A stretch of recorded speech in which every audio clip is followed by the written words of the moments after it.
If you've been going around the good old internet looking for the right podcast to fulfill your New York Yankees needs, well, I'll be the first to deliver the good news to you. You have found it. Here on Yapping Yankees with me, your host, Mike Scudero, you and I will be discussing the latest news, takes, and talk throughout the entire Yankee universe. Oh, and there may be some ranting on my behalf. Yeah. Anyway, what do you say we get to it? Let's get to yapping! Here's the 1-2. Thomas, fly ball right field. Who else should end this game than that man right there? Juan Soto puts it away, and the New York Yankees have won the American League pennant. If you expected my non-existent voice to sound any different today after everything that's happened, then my guess is you're either not an OG or you underestimate how truly psychotic a Yankee fan that I really am. But OG or not, hello there, my fellow Yankee fans, and welcome to episode 240 of the Yapping Yankees podcast. As always, I am your raspy-ass host, Mike Scudero, your friendly neighborhood Yankee yapper with the best yap in all the land, even when he has no voice. Here on October 20th, 2024, with another extra large yet raspy order of the Yappuccino for you. Thank you very much. Is there really any other way to sound amidst Yankees postseason baseball than this? Are you really screaming at the top of your lungs as loudly as you can for some of the best Yankee moments in quite some time if your voice doesn't sound like mine today? That's the question I pose for you, at least here in the open. Oh my gosh. Guys, last week I had a question. And I left you with the same question at the end of the show. I posed the question at the start of the show. It was the main question with the episode title last week. And that was, amidst this having been the fourth attempt at a World Series appearance since 2017 within the Judge era. Of course, Judge was called up in 2016, but they didn't even make the playoffs that year. So since 2017, since they restarted their playoff runs within the Judge era, I asked last week, is the fourth time in this time period, being this year, the fourth time in the American League Championship Series, the charm? To finally move past this roadblock the Yankees have not been able to surpass and make it to the World Series. Is the fourth time finally the charm? Well, here I come to you on October 20th, following the conclusion of said ALCS, saying, yes, it was the freaking charm. Yes, sir. Audio at the start of the show before, by the way, courtesy of TBS. How about the improvement of Anderson over Costas, huh? I mean, I think even I, sounding the way that I sound today, would be preferred over Costas, but I think you get the point. Guys, I'm going to do all I can to get through this show the best way I can. I'm pretty sure, as you could tell, that I could use a real healthy dose of vocal rest right now. And outside of when the Yankees have been playing, I've really been trying to do so. So I don't know how long this episode is going to be, or if I'm at a certain point, my voice might actually just crap out entirely, and then I'll have to abruptly stop, which I, of course, hope doesn't happen. But I'm going to do my best to give you as entertaining and as fun and as informative of a show as possible, like I always do. This is certainly not the first October that I have sounded like this on Yapping Yankees. Many prior playoff episodes in the past since 2019 have sounded very similar to this one, so it's not like it's the first time. But I'm going to do my damnedest to make it through this as much as I possibly can, as deeply as I possibly can into the show time-wise, and still try to give you a good show all the while. But if you could believe it, I actually sounded even worse yesterday. I know it probably is ridiculous because I sound like crap right now. I know I do. But everybody who's spoken to me today says that I sound better than I did yesterday, which, again, Probably hard to believe, but according to everybody else around me, it's the truth. But guys, they actually did it. They did it. The Yankees are in the World Series again. And I honestly can't believe it. I know a lot of opposing fan bases have been very bitter towards Yankee fans since last night, pretty much. Because, basically saying, oh my God, look at how many other teams have gone as long as they have without being in the World Series. But everybody always mentions it. This is the Yankees standard. This is the expectation, especially with their payroll, their talent on paper, and the whole 9 yards.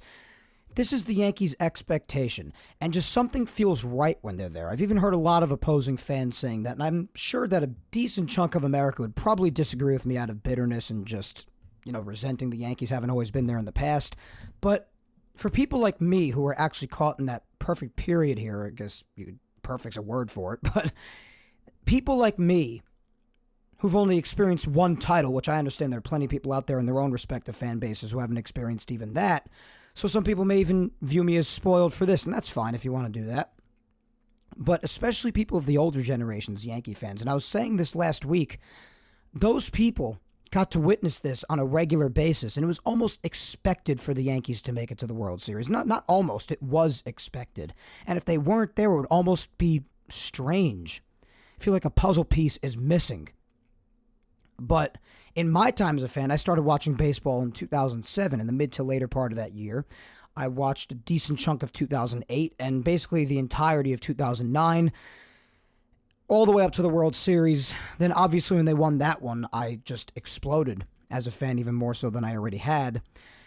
And since then, that was the only title I was able to comprehend and really fully enjoy.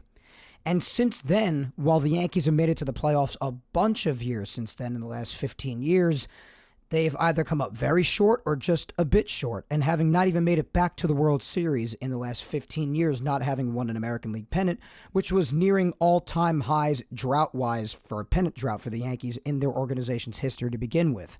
So, in the grand scheme of me versus older generation Yankee fans, I'm one of the lesser spoiled ones. Now, you could say that that's ridiculous because if you lived through the mid to late 60s into the middle of the 70s until the Yankees started to be good again in the late 70s, 77 to 78 to be specific, then those are some pretty dark days where the Yankees actually put together a bunch of losing seasons, let alone not even making it to the playoffs like they have in the last bunch of years. So in that sense, if you want to talk about it being even worse than what I've experienced, then you're right because the regular seasons were even bad. But a lot of the regular seasons I've experienced, while the Yankees have come up short in the scheme of a title, they've still had basically constant winning seasons, even if they haven't been as good as we'd like at times, whether it be 2013, 14, 16, last year. At least it's still a winning season, and they might have been in competition and have been competing at some point in the season or another. But back then, and then after the 70s when they made their way into the mid-80s or so, and then all the way up until like the early mid-90s, those were some dark days too where the seasons were just losing ones a decent amount of the time, and there wasn't even any hope for even remote competitiveness. So those days were probably darker than anything I've experienced too. The worst that I've experienced technically was last year, in 2023, when they only won 82 games. Because even 2013, 14, and 16 weren't that bad as last year. So if you want to talk about the scope of regular seasons, then the older generation Yankee fans have experienced worse than even I have too. But in the scheme of making the playoffs and coming up short in the playoffs, short of a World Series and not even winning a pennant, then I was right alongside, in that sense, any other generation really, as far as how long people went without seeing a pennant. So, bit unfortunate in that arena, which is what makes what happened last night as surreal as it does for me. I mentioned it last week on Yapping Yankees, episode 239. Go back and listen to it if you have some time or if you missed it. And also if you want to hear regular voice me, because my voice is still intact at that point. But anyway, I was talking about how surreal it would be if the Yankees managed to make it back to the World Series, because the last time they were there, in 2009, which is 15 years ago already, which I can't believe just how fast time goes. It was 15 years ago. I was only 12 years old. I was 12, turning 13 in a couple of months for when that last game of that World Series was. And now, I'm going to be 28 in a couple of months. 27 right now. That's really crazy when you think about it. I wasn't even a teenager yet, and now I'm not far off of 30. And the Yankees are back in the World Series. My brother's generation, I'm especially happy for. Because my brother, for instance, he was born in 2004.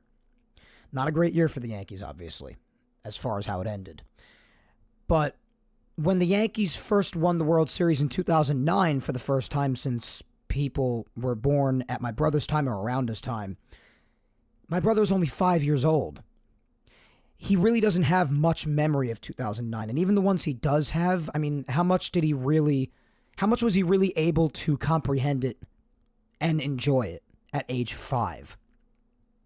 You only have so much memory at that age and so much ability to truly comprehend the weight of what you're witnessing. So, for people at his age or around his age, generally, he's almost 8 years younger than me. I was born in the first couple of days of January 3rd of 97. He was born in 2004 in the middle of the year. For people like him, this is really the first time that you're truly taking in, absorbing this, comprehending this, enjoying the Yankees making it to the World Series, which is crazy to think about because, again, for many of us older generation people, or even older than me, even more so, it was considered a regular thing at one point. Yet my brother, who is about 20 and a half years old at this point, is really just for the first time really truly witnessing, comprehending, and understanding the Yankees making the World Series. So it just really adds to the levity of all of this and how cool and awesome and surreal even it really is, even for someone like me. 27 years old. Last time this happened was when I was 12. I had expected that I was going to go even longer into life without seeing this, despite rooting for the Yankees, and that was tough for me, especially given what I said before, how many older generation Yankee fans, some not even that much older than me, just how often they got to experience what I felt last night. And if you think about it, compared to just my one experience with this in 2009, 15 years ago, at just the age of 12, in that time, I've had to see the Red Sox win twice. I've seen the Astros win twice, even amidst a scandal. Hell, I even almost watched the New York Mets in 2015 almost win the World Series for the first time in almost 30 years at the time. And how many times since did I have to watch my team constantly come up short?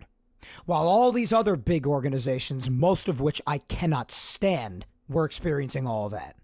So that's just yet another reason, aside from obviously the core reason of just loving the Yankees, why I was just dying for them to at least even just make it back there again.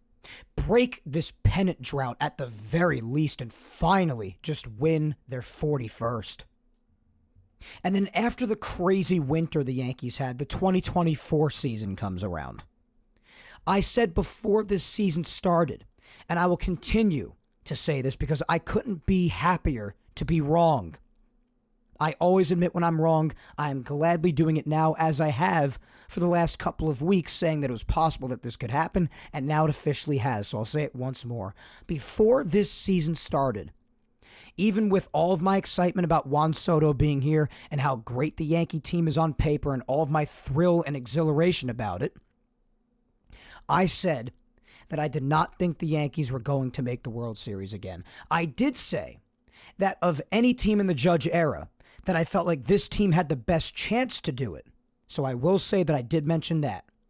But one thing that I definitively said was that I do not think, despite them having the best chance of any other team in the Judge era, I do not think they will ultimately make it to the World Series. I think they will run into, likely, the Astros again, the American League Championship Series. Can you blame me for thinking this? I said that they would probably run into them and come up short once again right beforehand. Obviously, the Astros did not make it this far.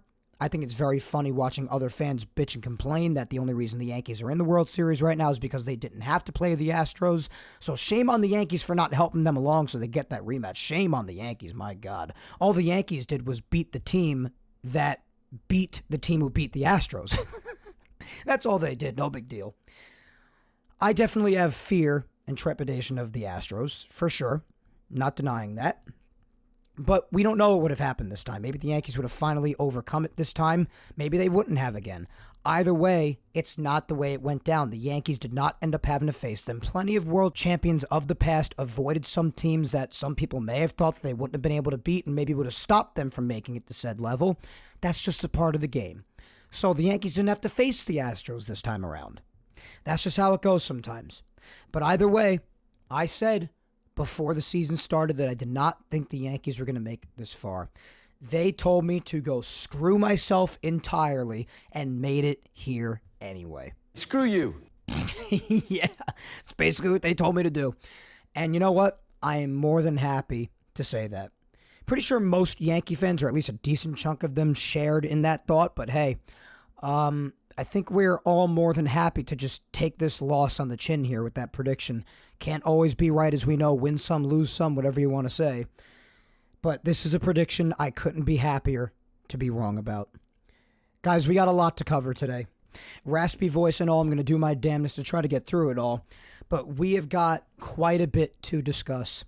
We've got the Yankees overall returning to the World Series, everything that led up to it since we spoke last Sunday. Before we spoke last Sunday, particularly for the show's social media segment, we gave our predictions for what would happen in the American League Championship Series.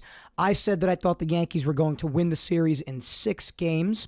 They obviously ultimately ended up winning in 5. I definitely did get a lot of Yanks in 5 predictions in last week's social media segment, so congrats to all of you who nailed that entirely outside of just the team name who would win like I did, and actually nailed the games as well. I couldn't be happier that they wrapped it up in 5. Lots of benefits come from this. They got a lot of time off now that they don't have to have today as an off day and then play in New York tomorrow and then possibly Tuesday. Now they have about 6 days off from yesterday. Today being the first one. They have today, Monday, Tuesday, Wednesday, Thursday, and they play on Friday. So they got 5 or 6 days off. This allows them to do basically whatever they want with the team as far as setting the rotation, just really making sure that you get the right roster that you want for the World Series, and just whatever you got to do. It gives you plenty of time to get your ducks in a row, and it's just a really good position the Yankees have put themselves in light of winning Game 5 and just finishing it off there. Now, this is an even longer break from the end of the regular season to the start of the DS that people were also worried about, so some people might be a little concerned about that. But the good news is that on the other side of things over in the National League, and we'll discuss a little bit later on between the Mets and Dodgers, what's going on between them. But that series could very well wrap up tonight with the Dodgers winning. And if the Dodgers do win, well, they're going to have almost the exact amount of time off, minus just a day, as the Yankees do. So there'll really be little to no excuses as far as making excuses for too much rest time, the team cooling off and whatnot. Now, if that series goes 7 games and even just ends tomorrow, it's 2 days, whatever, still not too big of a difference. But we'll see what happens with that. Either way, I don't really care to use that as too much of an excuse, if at all. But either way, I think it's a very positive thing, the position the Yankees have found themselves in. So we're going to discuss everything that's happened since last week because everybody gave their predictions. I did mention that if the Yankees finish it in 5, then we could already be here today on the following Sunday from last week, the 20th, discussing the Yankees going into the World Series because of how the games aligned this past week, saying that if they won in 5, it would be done by Saturday. And then we would already know the Yankees' fate by the next time we speak. And here we are already knowing the Yankees' fate, as a matter of fact, heading into the World Series. Give me a hell yeah! Hell yeah, Stone Cold. So we already know that fate there. We don't know the fate of the Mets or Dodgers in the NLCS necessarily as of yet, at least as of the time I'm recording. I'm going to be releasing this episode probably during the Mets and Dodgers game. So it'll be here for whenever you want to listen to it, even if it's afterwards or later in the week. It's always there for whenever you want to listen, of course. But at the time I'm recording right now, it's in the middle of the 6 o'clock hour, so I do not know what has happened in the Mets and Dodgers game yet, because at the time of recording, it is still about an hour and a half away from even starting. So I'll probably be done with this episode by the time it begins, so I'll be working on it a little bit and then releasing it while it's going on. So we don't even know the Yankees' opponent yet. That's the only thing that's slightly unsettling, and what makes it a little bit complicated to do some real in-depth analysis and predicting for the World Series. But that's the hand we've been dealt, so we'll do what we can with it for today, right? That's all we can do. So we'll discuss what the possibilities for that could be and what I think the Yankees could do in the World Series against either potential opponent. That'll be later on in the show. And recapping, of course, what's gone on with the Mets and Dodgers as well a little bit, just because it really matters, because the Yankees are going to be facing one of those two in the World Series at the end of this coming week. But obviously, aside from doing some Yankees news on top of that and having already done the show open, of course, the thing I want to get to next mainly is just going over some of the biggest moments and individual performances, highlighting the most important players and some of their moments, all of that in the American League Championship Series. So let's start with the first thing on my agenda. First thing on my agenda was naming, in my opinion, the biggest reasons why the Yankees were able to make it past this series, and especially even towards the end of the series when they were playing in Cleveland. And I think we all know who I'm going to start with. The man that I'm going to start with is, well, the same man that we were talking about last week I felt was mainly responsible for even ensuring the Yankees making it past the Royals in the DS. And it's hard to believe that it could get much better for him even after that and all the other incredible playoff moments he has had since becoming a Yankee. But he managed to outdo himself again. The man's name is Giancarlo Stanton. This man, is he a man? I don't know. But this force of nature, who has had 8 hits against Cleveland in the playoffs since becoming a Yankee, all 8 hits being home runs, all of them, many of them in humongous moments, has continued that into this series. He was named the ALCS MVP, as it was deserved, more than deserved. And I'm just running out of things to say about this guy, to be quite honest with you. If he was going to not fulfill my preseason prediction for him as far as his regular season numbers, which, if you need a reminder, I had predicted he was going to play at least 145 games and hit at least 40 homers, well, then the least he could have done was continue what I expected him to do given his prior amazingness in the playoffs and continue that into this postseason like I was predicting he would do. And my God, has he done that and then some. After this absolute tear of a series he just got through, which of course I'll go into further detail with later on, he now is 4th on the all-time Yankees postseason home runs list, only behind Bernie Williams, who hit 22, Jeter, who hit 20, and Mantle, who hit 18. Stanton now has 16, 4th on the all-time list alongside his teammate Aaron Judge, who hit a home run just the other night in Game 3. He has the most within just 100 at-bats in the playoffs of any Yankee player, and this is without the World Series even being played yet. Holy crap! Well, I'll be damned if there was ever a more appropriate moment for a holy crap drop, because I mean, what can you say about this guy? Amidst everything that has happened with him, all of the booing, all of the injuries, even at times, I was even frustrated with him, despite how much, even out there, especially if you are an OG, how much I have stuck by Giancarlo Stanton, and now I could definitely say proudly having done that. But even I would get a little bit irritated at times with all the injuries, and not that it was his fault or under his control, but at times it would be frustrating. And when he was in his slumping times, just how bad he would look at times, the swings he would take. And we all knew that that's Giancarlo Stanton, but at times, especially depending on the situation, it would be very frustrating, and rightfully so. And he would even acknowledge that, but that adds to his greatness. Because even amidst all of that, all of the harsh criticism because of all of that, the grace at which he took it, the accountability that he had throughout every step of the way, not to mention what's going on now with him taking the Yankees to their first World Series in 15 years and the first World Series for himself of his career. How much all of that is made up for all of it at this point. And how worth it is in the here and now. Just adds to how great he is. He handled everything with such grace, class, humility, and accountability, which means worlds to me. That's why I even said what I did about Verdugo after ALDS Game 1. if you recall, a couple episodes ago. Go listen back if you missed that. That means the world to me. And seeing this happen right now, after all the times I've stood by him, I could not be happier for Giancarlo Stanton. My God, is he ever the reason the Yankees are here right now? What I have seen out of him rivals or even surpasses what I saw with my own eyes with A-Rod in the 2009 playoffs. A-Rod always had the stigma of being bad in the playoffs prior to that, and then he was the reason, basically one of the main reasons, if not the main reason, that the Yankees made it to the World Series in 2009.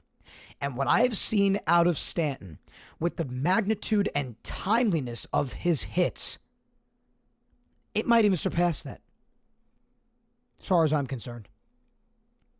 Absolutely surreal what we have seen out of Giancarlo Stanton. I don't believe it. I really cannot believe it, what we've seen out of him. The man turns into a god in the playoffs. We knew that coming in, and we're seeing that. My God, are we seeing that more than ever, even as of right now in 2024. Absolutely unbelievable. Starting from there, the ALCS MVP, well-deserved. Definitely think that's the only appropriate starting point. I'll move to the next man who I think was very important and integral in the Yankees moving on to the World Series. And I'll go to the man who Giancarlo had a very funny clip with on the Yes Network postgame last night that I'll be playing some audio of in just a minute. That's Gleyber Torres. Now, you want to talk about a guy who for the vast majority of time, basically all of the time, I was always there for in Giancarlo Stanton. How about on the complete flip side, somebody who I was basically completely done with, completely and utterly over months ago, 4 or 5 months ago, in Gleyber Torres. And all of the credit I've given him for weeks, and even more credit that I'll continue to give him right now. Because Gleyber Torres, in the leadoff spot, continued to be an enigma. Really, that's the best way I could describe it. Yeah, the man is still very slow, as we saw at the start of yesterday's game. I don't want to start off ragging on him, but the amount of times he has started off the game with a hit, the amount of times that he has been a successful table setter like all leadoff hitters should be, just by putting the bat on the ball. And just coming through in big situations as well, like in the ninth inning of Game 4, regardless of what you want to mention about Gleyber Torres, even his defense has been solid. He's looked smooth out there, which is beyond unexpected. The base running still leaves a little bit to be desired, as we saw yesterday. But otherwise, Gleyber Torres has finally recaptured the side of himself that we always knew was there, which is why it was so frustrating to see him just completely choke away his life for so long throughout the last 5 years, throughout the vast majority of that time. Now, when it matters most, Gleyber has finally re-unlocked that side of himself in the leadoff spot. Even if he's doing something on the bases wrong, or even on defense, which he really hasn't done of late, as I said before, the way that he's doing on offense right now, he'll just make up for it. That's what I always say when a player is really having a tough time. If you're going to be really crappy on defense, give me something on offense. If you're going to be really crappy on offense, give me something on defense, or maybe even on base running. Just do something right. He's doing multiple things right now. But even if he was doing things wrong on defense, or like he did on the bases yesterday with how slow he is, even though I partially blame Luis Rojas as well for this end in that particular situation, but nonetheless, at least on offense, he'll make up for just about anything else going wrong. Unreal what Gleyber Torres has done in the leadoff spot. He started the season, as I've called back to many times, and if you'll remember, he started the season in the leadoff spot, and it didn't do anything. He was so bad for basically the entirety of the first 5+ months of the season, which is basically almost the entire year, until towards the end, late August, early September, they decided, let's move him back to the leadoff spot once again. We haven't really been able to find sustained success in that spot anyway. Let's just give it a shot. My God, how it has worked out. So Gleyber, another player, another element of the Yankee success that cannot be forgotten, and it has to be mentioned. And now that I mentioned him alongside Giancarlo Stanton, partially did that on purpose because of the clip I have for you that I mentioned earlier. Last night in the postgame, something really funny happened. Giancarlo Stanton was being interviewed by poor Meredith Marakovits, who just seemed to get absolutely drenched with the champagne showers. Oh my God, it's so funny watching. That's my favorite thing. I literally stayed up until almost 4 o'clock in the morning last night, just watching the Yankees postgame on loop. Just watching the interviews inside the clubhouse with everyone going insane. I could have watched it all night. Really could have. And I almost did. Like I said, it was almost 4 o'clock in the morning, basically 4 o'clock. But there was one moment in particular where Stanton was being interviewed by Meredith.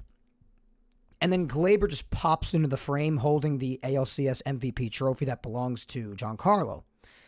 And he just like leans in. And Meredith is like, well, how about this guy? The amount of times he's gotten on base and everything that he's contributed and everything he's done. And while Stanton was beginning to answer, Glaber just like started to hand over the trophy to me. He was like, take the baby, take the baby. I was dying laughing. Even the guys in the studio got such a kick out of it. You had Bob Lorenz, Flash, Jack Curry, and Michael Kay. They were even dying laughing over this. Hilarious. Here, take a listen to this audio. This is the only clip of all the audio I'm playing for you today that's actually in compliments of the Yes Network and not TBS. Take a listen. Listen real closely to when you hear Glaber talking. How about this guy? All he did was get on base. Glaber took Take the baby. All you did was get on base. Take care of the baby. Yep, the baby. All Glaber did was get on base, have amazing at-bats for us, and just be the stable at top of the lineup. I'll let you two spend some time together. Congratulations, John. That's the baby, sure. Oh, it's great. I love that. That's why I could just watch that on loop all night. I really, really can. Take the baby. Even aside from the shot that takes at Cleveland for even just a couple years ago with Josh Naylor with the whole rock the baby crap. Just in itself, like treating the trophy like a baby. It's just hilarious, honestly. These guys are funny. These guys are funny. I would love to be their friends in real life. You know, of course, when I'm not beating the crap out of them on the show for whenever they suck. But of course, no, I wouldn't do that to them in real life, of course. And it's just talking about the elements of their game. Everybody knows it's not anything personal. At least I hope you know that. It's never anything personal. But my God, was that hilarious. I was dying laughing. My brother and I were just watching it, sitting on the couch, and we were just dying laughing. Hilarious. So, Giancarlo and Glaber, definitely a couple of guys who have been unbelievable and have contributed greatly to the Yankees' success. The next guy, how can I not mention him? And notice it's many guys who are in the top 4 hitters of the lineup, which is so important, it cannot be overstated. But the next guy, of course, is the hero of last night's game. Excuse me. But the other stud I speak of is none other than the man who I am perfectly fine with giving an utterly blank check to, like I have been for months, but Mr. Juan Soto. This man is a huge chunk of the reason that my voice is gone.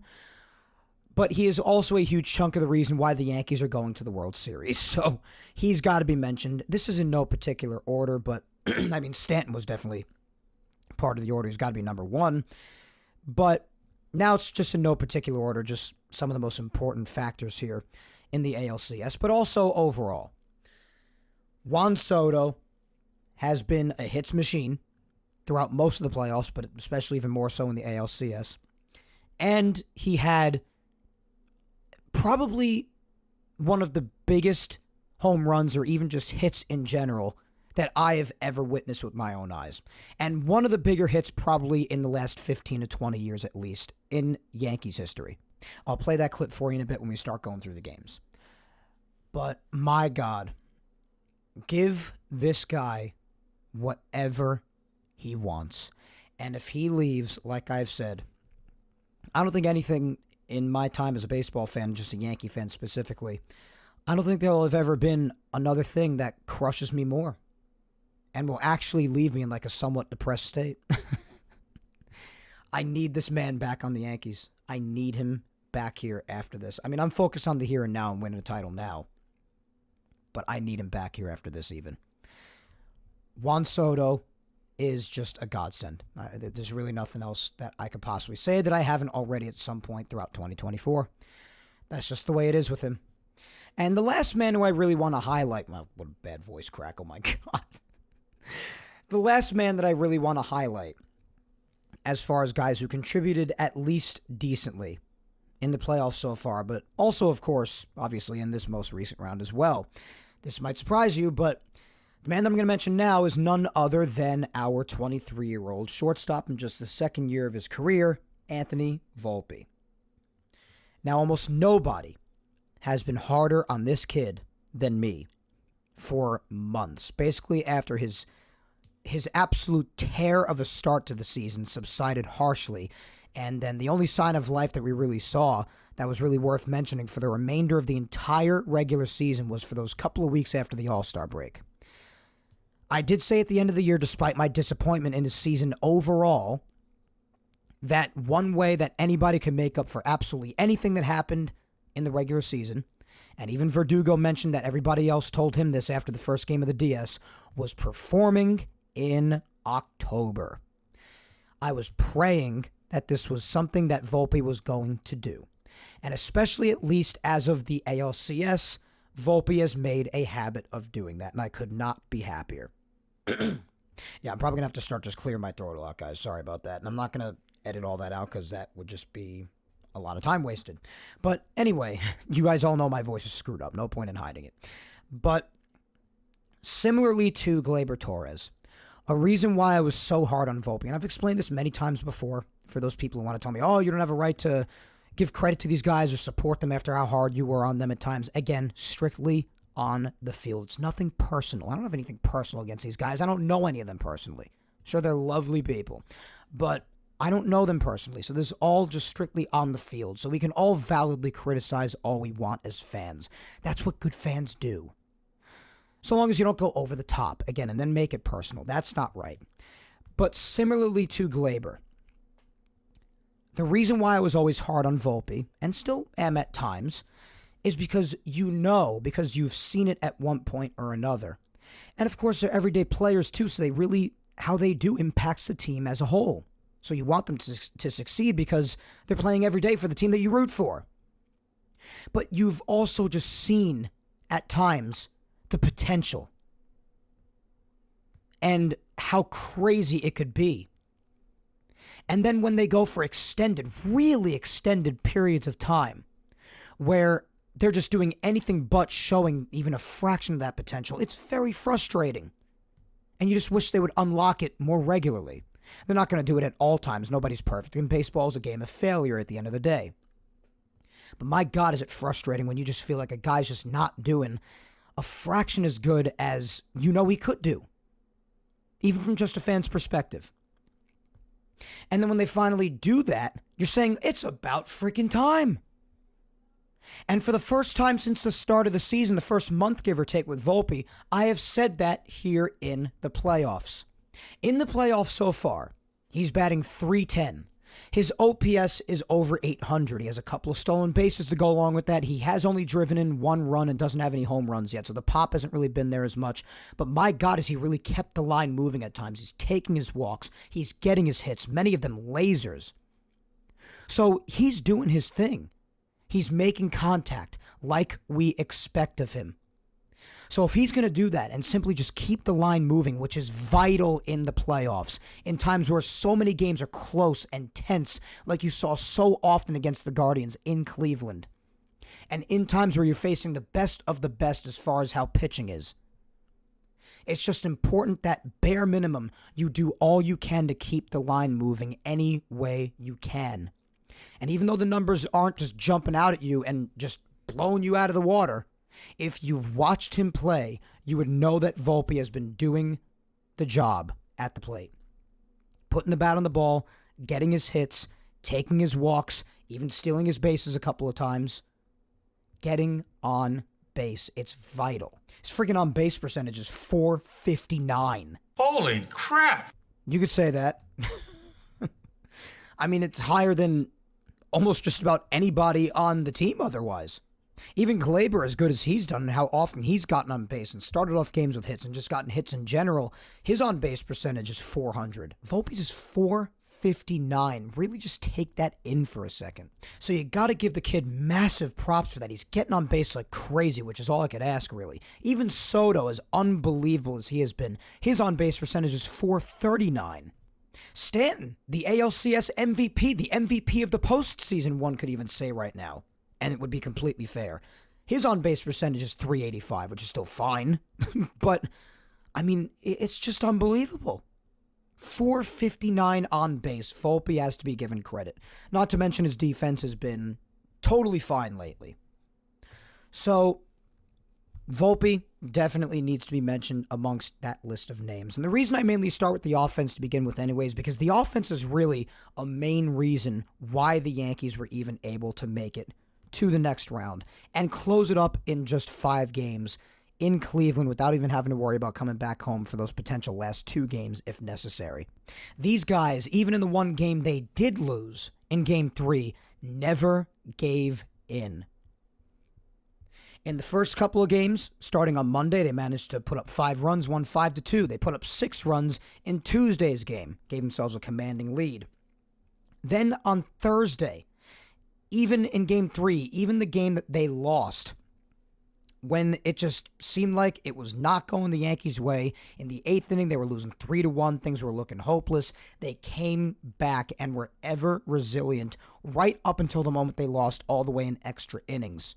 And despite how excruciating these games were blood pressure-wise, I mean, the offense, again, just never gave in on Friday in Game 4, when, again, one could even argue they did their job by giving the team a 6-2 lead heading into the 7th inning. Then the bullpen started to falter a bit. Now the bullpen for weeks now and throughout most of the Major League Baseball season, the regular season, the bullpen was a massive strength.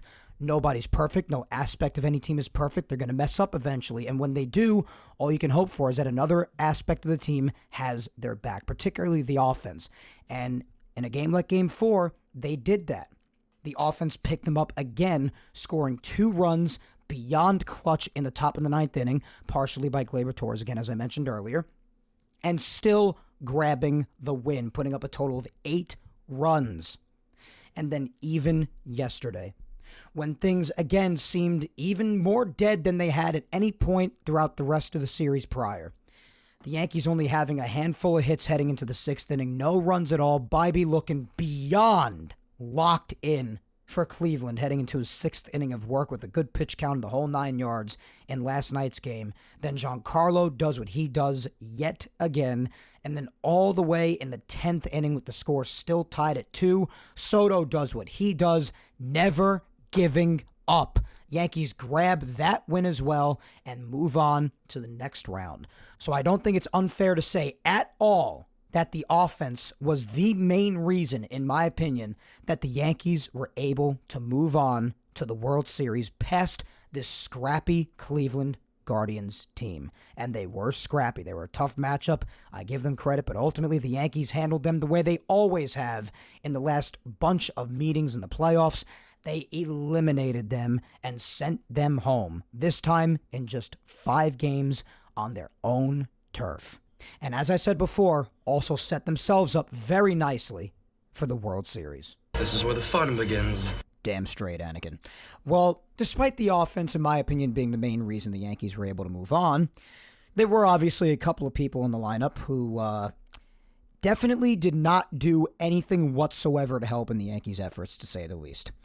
A couple of mentions. Well, I don't want to say some people would include him, but some people might include the captain, Aaron Judge. Now, Judge still did drive in 6 runs in this series and hit 2 homers. Now, the quantity of hits may not have been there, the strikeouts may have been up, and the overall postseason numbers, mainly because of his start in the Royals series, may be looking not so hot, even though his OPS is over 700, could definitely be better. But he did have his couple of big moments in this series, so I definitely wouldn't compare him to how brutal some other names were. But Judge definitely could have been better. But hey, listen, I'm never giving up on the captain. I'm never talking crap about him, even professionally, because of what he's been able to accomplish. And also the World Series is still yet to be played, a place where he has never been, and he could unlock his regular season self easily in there and just lead the way, as the captain does and should, and the Yankees usually do. They go how Judge goes. But the crazy part about that is, if you think about it, that's not even totally how it's gone so far, because even if Judge has had his couple of big moments, the Yankees have primarily done this without him, for the most part, which makes it even more unbelievable, because it is true that they go how he goes, especially in the regular season, more often than not, but the overall mindset is that the Yankees cannot have even made it this far without his help in the playoffs. But for the most part, they actually did, which makes what the Yankees have accomplished just that much more special. Now, in a way, Stanton is like sort of slid in for him as far as carrying the load, and Judge did all he could to get them here, and then now that they are here, Stanton is, for the most part, carrying them, yes, but it still makes it so impressive what the Yankees have been able to do, mainly without Judge's help. I definitely wouldn't put him in the category of other people, though, as far as how bad others have done. Mainly the two people that I'm speaking of are Jazz Chisholm. Jazz has been putrid. I know he had to hit late in yesterday's game. I understand that. But outside of that, and the solo shot that he hit down by 3 in Game 2 against the Royals, you take those 2 hits in the entire postseason away, Jazz has done absolutely nothing. He's made a couple of nice plays down there at third, and especially for a new third baseman, I'll give him his credit on those. But with the bat, and it is definitely important to mention because they even batted him cleanup the other night. But even when he's not in cleanup, he's right in the middle there in potentially high RBI situations. But he has been awful at the plate. Absolutely terrible. A chore to watch. And this has got to change. Especially if he's going to keep talking the way he does. I think he's a very cool guy, very nice guy, very funny guy. But if he's going to talk crap like he did in the Royals series, you got to back it up, bro. It's really annoying and embarrassing to watch. If you're going to talk like that and then perform the way you've been performing, that's got to change. It's been really annoying watching him try to hit, swinging through everything. And now you have a stage that could have everybody forget about all of it. So take advantage of the fact that you're in the World Series for the first time personally and turn it around. Same thing's got to go for Austin Wells. Now, I know Wells had his home run the other day, and that was definitely a big moment for him. He expanded the lead from 2-1 to 3-1, and it was just about the only hit he's gotten because otherwise he's barely even been able to foul off any balls. He's been a wall behind the plate. Phenomenal behind the plate. Good defense, except for that one drop ball he had in the Kansas City series behind the plate. But otherwise, on defense, he's been fine. That's why you have to keep him back there because in the one game Trevino came into in the middle of this series, not good on defense. Can't throw out base runners, obviously. His weak arm out there is still a problem. So you need to stick with Wells because of that. So you're going to have to ride it out with him and hope he turns it around. Like with Jazz, though, you have the World Series. Use that to turn it around. Because otherwise, it has also been horrendous with him. 2 double plays in yesterday's game.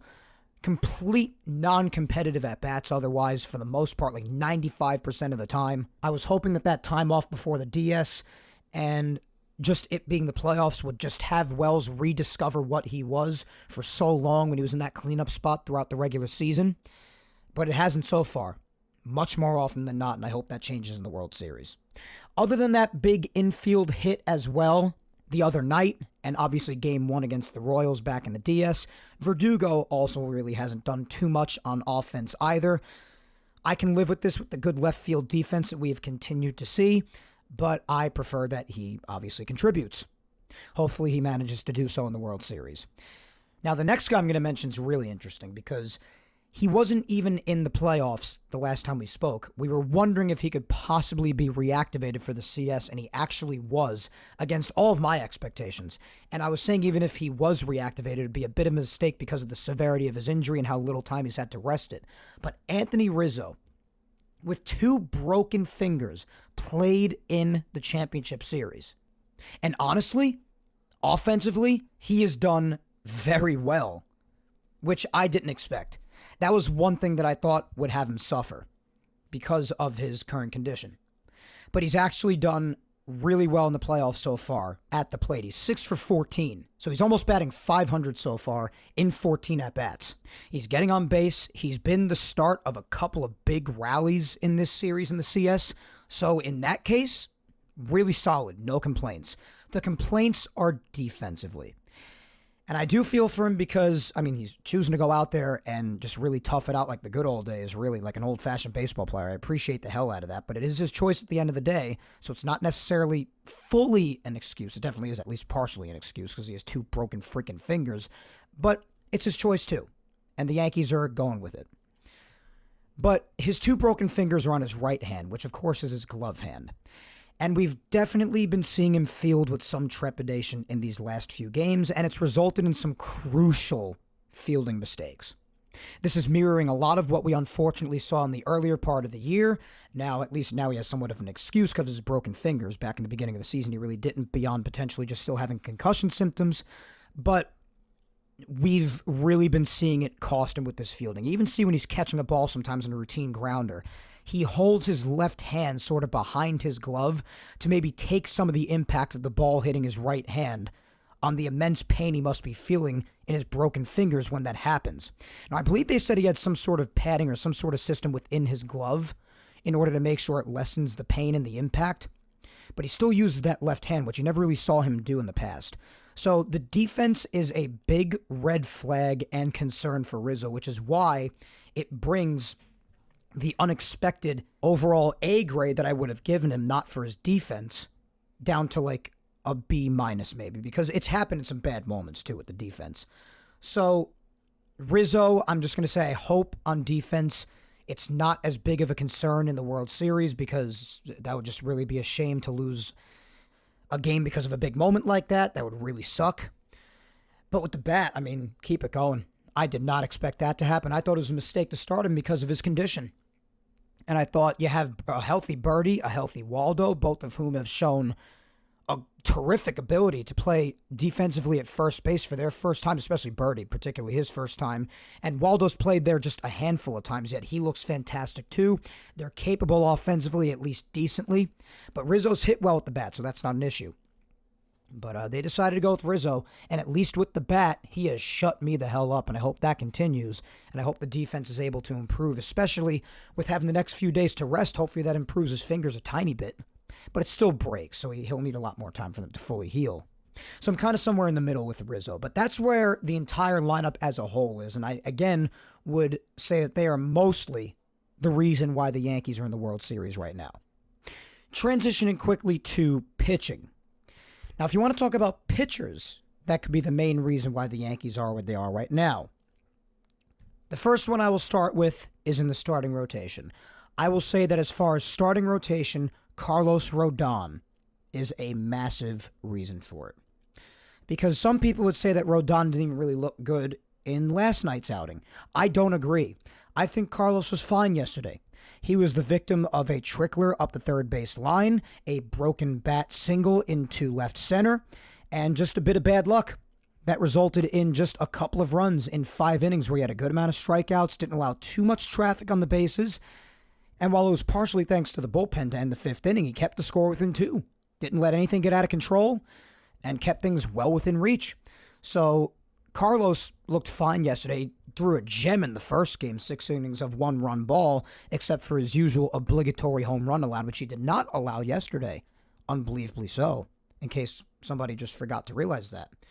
But Rodon did a very nice job in the CS counter to how he looked in the DS in Game 2, which is very relieving. It's good to see him bounce back in multiple starts, not even just one. Cole, unfortunately, did not look great in his outing in the CS, so wasn't really thanks to him too much, but I'm confident that he's going to bounce back in the World Series, for sure. I'm very confident in this. You'll probably see him starting Game 1. I'll be shocked if you don't.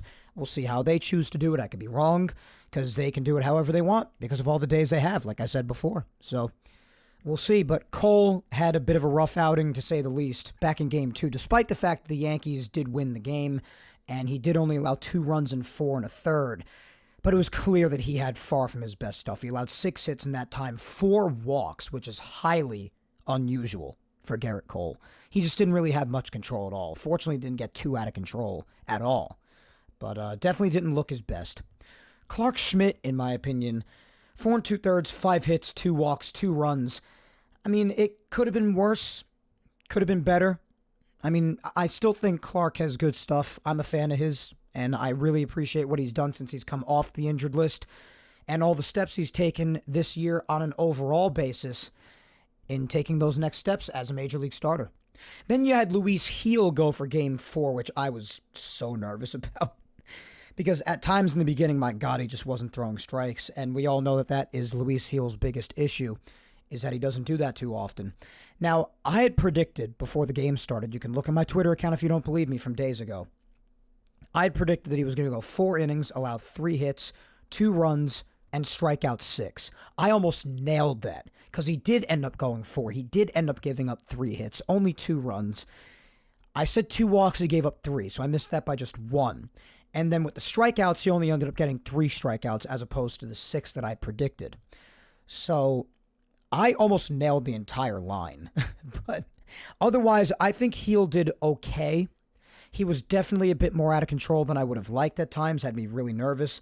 But that's just what he does. He hadn't pitched in weeks, so I tried to cut him some slack with that as well. And I did mention that as a factor on last week's episode too, I believe. But they gave him the opportunity. He did end up making it through 4, and ironically enough, the 4th inning was by far the best that he pitched. He looked amazing. Nice, quick, and efficient inning. And then he was done after that. Bullpen took over, and they mostly held it down, and the offense did their thing by never giving up, like I said before. So the starting rotation had its ups and downs in this series, but with the offense doing what they did, that was okay, ultimately. And the bullpen, well, there are some names that hit some road bumps that we didn't expect, but maybe slightly did perhaps because they had been so good that you just figured it can't last forever, and it didn't. Like Luke Weaver, for instance. Yesterday, Luke did fantastic, which was great to see him to bounce back with a 6-out and 2-inning performance that would end up getting him the win, not the save, because the game was tied. And then while he was pitching, they took the lead, so he would get the win. There was no save. But Weaver did bounce back after giving up that big game-tying 2-run home run back in Game 3 on Thursday, which was the first blemish on any of his lines in about a month and a half. So it was hard to be mad at the guy, especially because he wasn't the one who ultimately lost it either. That honor would go to Clay Holmes, who also had been good before that for the last couple of weeks throughout the playoffs and a little bit at the very end of the year too. But after Luke's blemish, he came out and looked great yesterday. They managed to be able to rest him in Game 4, all good.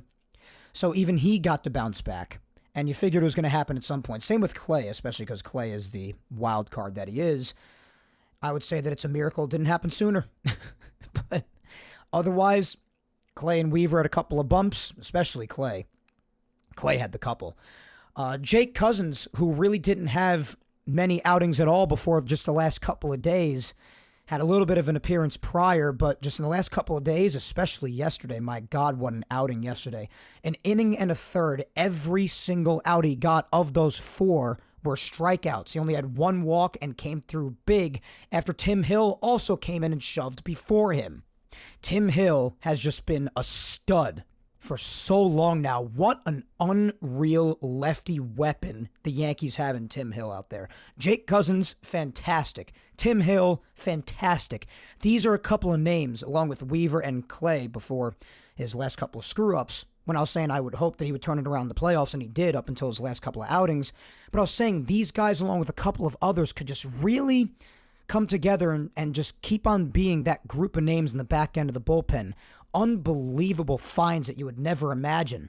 Just coming through in huge moments throughout games like they both did.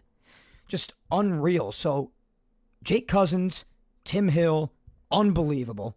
Luke Weaver, despite Game 3, still a warrior. That's for sure. I don't even care. Still an absolute warrior.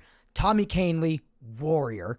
Locked up the save in Game 4 and they rested Weaver, so that was humongous. I just still think Tommy Kahnle has amongst the best, if not the best, changeups in all of Major League Baseball. But Tommy's awesome, definitely a part of that group in the back end there. Unfortunately, Ian Hamilton got hurt back in Game 3, which led to another unbelievable story that I'll mention in just a second for the bullpen.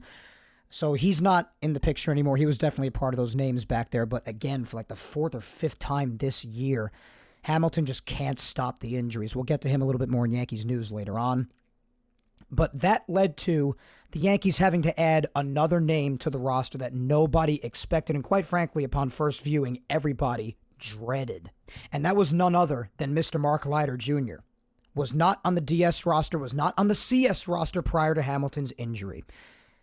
And you know how for a lot of playoff series, whether it be in the offense or pitching, You feel like you always get that one guy on the team that you never would have expected that comes through and becomes the hero that nobody could have ever dreamt up in their wildest imagination.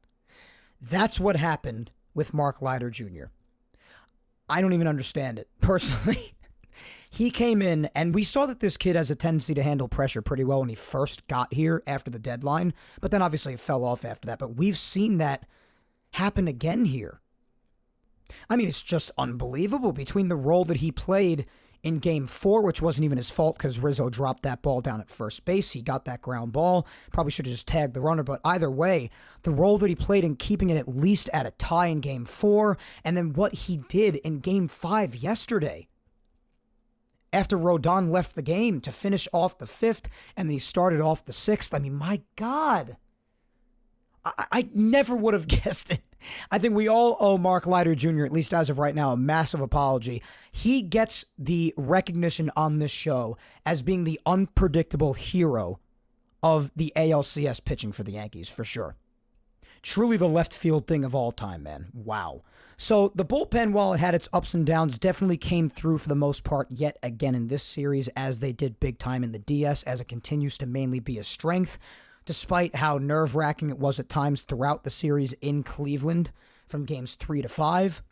But overall, guys, all of those accomplishments, whether it be the good or the bad or what have you, it led to the Yankees being at this place right now, winning their 41st pennant. Yeah, honestly, keep the rounds of applause coming. Deserved.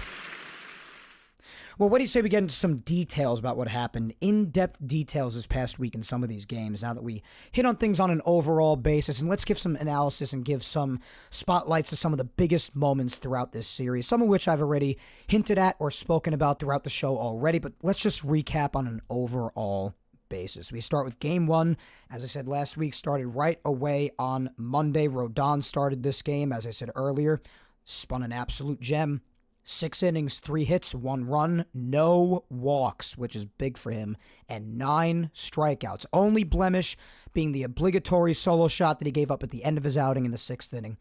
Other than that, the pen did their job.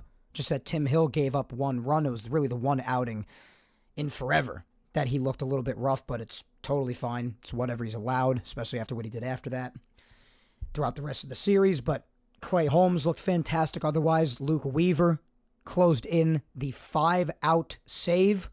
So an inning and 2/3, striking out 4 of the 5 batters he faced. Terrific as usual.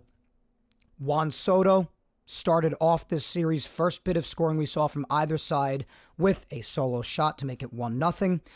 Then 2 wild pitches after that allowed 2 runs to score, 1 each. Judge scored on the first. Stanton scored on the second. So it was 3-0 after the bottom of the 3rd. They would add on another run on an Aaron Judge sac fly in the bottom of the 4th. Ooh, voice crack. Yeah, we're doing good. All right, so then the top of the 6th, Rodon gave up that obligatory solo shot to Rocchio. It was a shot. Made it 4-1. Stanton, once again, solo shot. Made it 5-1. Yanks got the run right back. Top of the 8th with Tim Hill on the mound. Stephen Kwan got the RBI single to make it 5-2. That was the final. Yankees start off the series the right way, going up 1-0. That good fortune would continue into Game 2 with Garrett Cole taking the mound. As I said before, he did not really have his best stuff at all. Gave his final line earlier on in the show, but then after that, Clay Holmes came in and ended up getting out of the inning for Garrett, only allowing that one other run that was his responsibility to score. But otherwise, Clay got out of it with the lead still intact at 3-2 at the time. And then Tim Hill came in after that, got 5 outs. So again, just bouncing right back from Game 1, getting the job done. Tommy Kahnle got 4 outs. Didn't allow any runs to give up a hit and a walk, but no one came home around to score. Luke Weaver closed out the game. Now, this time I didn't really understand why he was being used. And this did end up, obviously, maybe it did, maybe it didn't, have an impact on Game 3 with him finally hitting a little bit of a bump in the road legitimately. And not just, one little mistake leading to a solo shot like it did in Game 2. But they've been using Luke a lot. including the 5-out save from Game 1. And I didn't really understand why they used him here when maybe someone like Cousins or Hamilton at the time before his injury could have maybe gotten some reps because they really didn't see much action at all, if any, prior to this. So I was just confused why in a non-save situation, 4-run game, why they used Luke. He did give up a solo shot to Jose Ramirez on a changeup, but still nonetheless, didn't really understand it, but still got the job done. Bullpen, mostly looking fine, only allowing that 1 run. That was actually... That was only the second run the Yankee bullpen had given up. The first was Tim Hill the night prior, like I said before, because the Yankee bullpen in the first round, in about 16 innings pitched, like I said last week, didn't give up a single run. So these are just the first couple of runs the Yankee bullpen gave up in the entire postseason. So it was bound to happen eventually, but it's just unbelievable how good they had been and how long it took for them to give up any runs. So all things considered, totally fine, especially because in this game in particular, the offense took care of business and carried the Yankees to victory once again. In the bottom of the first, though, it did partially start because of Cleveland shooting themselves in the foot. Because on an Aaron Judge pop-up on the infield, Brian Rocchio just dropped the ball in very Luis Castillo-esque fashion. So that ended up driving home Gleyber Torres and giving the Yankees a 1-0 lead. Next was Alex Verdugo's biggest moment in the series, one of them at least, with an RBI double driving home Volpe, making it 2-0. The bottom of the lineup definitely put some work in this game. Judge hit a sac fly after that to make it 3-0. So both with the pop-out and the sac fly here, Judge put himself right on center stage early. Then Cleveland got within 2 with Garrett Cole's last inning of work, as I mentioned before. Rizzo, RBI double, making it 4-2. And then Aaron Judge with his first of 2 home runs in the series, adding on 2 more crucial runs with a 2-run shot, made it 6-2. So definitely a nice moment for the captain there. And then at the top of the 9th, just off of Luke Weaver, like I said, with the 1 run, Jose Ramirez made it 6-3. That was your final. Yanks go up 2-0 heading on the road. Feeling good at this point. Clark Schmidt started game 3. 4 2/3, like I said before. 5 hits, 2 runs, 2 walks, 2 strikeouts. Did give up that 2-run shot to Kyle Manzardo. That put the Yankees down 2-1 after, believe it or not, the one game that I mentioned before that he played, Jose Trevino, because the Yankees finally had to sit Wells because it was just getting to such a point. Trevino actually put them up 1-0 on an RBI single, but then Manzardo, after that in the bottom of the 3rd, Trevino was in the top of the 2nd, made it 2-1. So that 2-run shot was really all that Schmidt gave up as far as scoring. So that's why I'm saying really just that one mistake. But he definitely did allow a bit of traffic on the bases as well, which is why I said he didn't look too good, but he definitely could have been worse. But nonetheless, it was a reasonable score by the time he exited the game. It was just 2-1. Not that big of a deal, right? But then with Mr. Ian Hamilton on the mound, he had walked Lane Thomas to lead off the inning. And then Daniel Schneemann had hit a ground ball in the infield. Hamilton went over to cover, and that's when he tweaked his calf and had to leave the game. So Tim Meza came in, and that run would end up scoring off Meza on an Andres Jimenez RBI single, but it would be charged to Hamilton, even though Meza was on the mound. I'm doing the best I can here, folks. But so that made it 3-1 at the time, so score was still pretty close. Then in the 8th inning, the Guardians bring in quite possibly the greatest closer in 2024, Emmanuel Clase. Now, Clase has a history of blown saves against the Yankees, and fortunately for the Yankees, that would continue in this game, because Aaron Judge would step up to the plate with Juan Soto having reached base and did the first thing that was responsible for the murder of my vocal cords. Judge, line drive, right field, hit well, and it is up and out! Judge has homered! The game is tied at 3! Incredible! Aaron Judge in the clutch! All the talk about not being clutch. Yeah, baby. We love that. And you thought we were done after that? let me introduce you to part 2 of the homicide of my vocal cords, because Giancarlo Stanton stepped up to the plate right after that. A home run to Kerry Carpenter. That ball's hit well. Deep center field. Way back there. Giancarlo Stanton. A home run. Judge and Stanton go back to back. And the New York Yankees have grabbed the lead. Play off Stanton. Both clips in courtesy of TBS, obviously. Top of the 9th, yeah, just nothing else to say after playoff Stanton, because what else can you say beyond what has already been said? Top of the 9th, Gleyber Torres added on another insurance run with a sac fly, and it's a good thing he did, because bottom of the 9th was when Weaver would unfortunately blow the save. Jockenzie Noel, who they call Big Christmas, hit a nuke 2-run shot deep into the left field night in Cleveland to tie the game at 5. And then in the bottom of the 10th, I just had a bad feeling. Clay Holmes on the mound left a sinker up, which is usually what he does when he gets into trouble, because you're not supposed to leave a sinker up. David Fry hit a nuke to left center, and Cleveland won 7-5. So definitely a heartbreaker. The only thing that consoled me amidst this was that the Yankees still had a 2-1 series lead, but definitely a very hard pill to swallow when Judge and Stanton had the Yankees come back. That was very tough to swallow. I would have rather just they lost 3-1 before any of that happened. But I mean, the excitement was the excitement, but I also that was when I mostly sacrificed my vocal cords. And usually when I do that, I'm glad to give up my voice as long as it is validly for something and it's not in vain. But then after that, I felt like it was in vain. So just a lot went into that. Very upset after this loss. It was just the first of what would be an entire 3 games worth of the utmost anxiety you've ever experienced in a playoff series. Game 4 would come around on Friday. This game was bonkers. Heel started it, as I said before. The Yankees gave him an early 2-0 lead thanks to Juan Soto's second home run of the series, a 2-run shot right after Gleyber led off the game with a hit once again. Soto went deep, 2-run shot, made it 2-0 immediately. Bottom of the first, Heel would give it back on a sacrifice fly by Jose Ramirez, so that'd make it 2-1.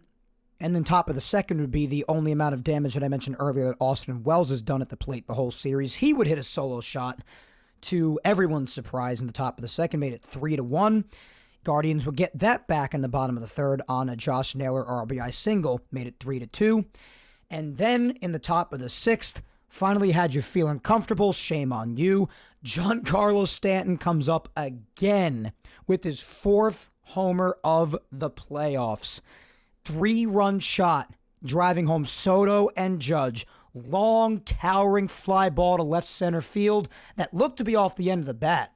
I was shocked to see it get out, but my God, made it 6-2, towering home run.